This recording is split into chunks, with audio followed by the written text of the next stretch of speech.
Саламатсыңарбы балдар? Сабагыбызды баштаардан алдын силерге ушул быйтыкчалардыкындай ачык маанай, жагымдуу күн каалайм. Сабагыбызды жакшы маанайда баштайлы. Анда сабакка керектүү окуу куралдарыбызды алып чыгып, сабакка көңүл буралы. Балдар, кыргыз тилинде 36 тамга 39 тыбыш бар. Алардын ичинен 14 тамга үндүү тыбыштар болуп саналат. Үндүү тыбыштар сүйлөгөнүбүздө эч кандай тоскоолдукка учурабай чыккан тыбыштар үндүү тыбыштар болот. Алар жалаң үндүн жардамы менен жасалат.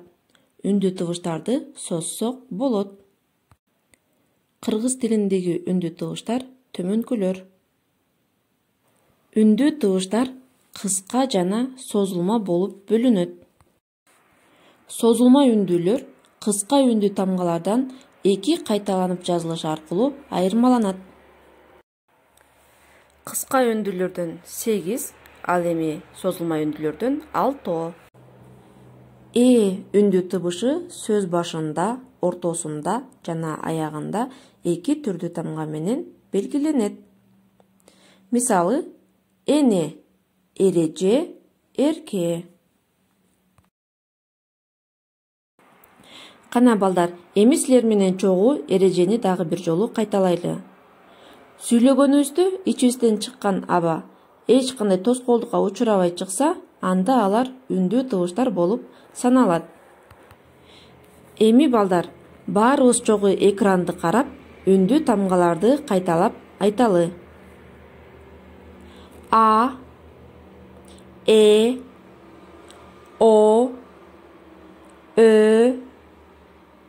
Ö, I, U, Ü. Азаматсыңар балдар. Эми балдар, китеп дептерибизди ачып, өз алдыбызча иштейли. Дептерибизге бүгүнкү числону, сабактын темасын жазып, 11 беттеги 27 көнүгүүнү аткарабыз.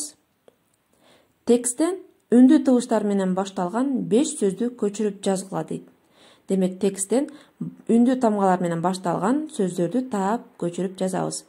Мисалы, алик деген сөз. А үндүү тыбыш сөздүн башында жазылды. Ушундай кылып, дагы 5 сөздү таап, дептериңерге таза сулуу кылып көчүрүп жазасыңар. Балдар, эми силерге үйгө тапшырма 11 беттеги 28 көнүгүүнү аткарабыз. Сөздөн сөз жараткыла дейт. Аларды жазып, сүйлөмдөрдү түзгүлө.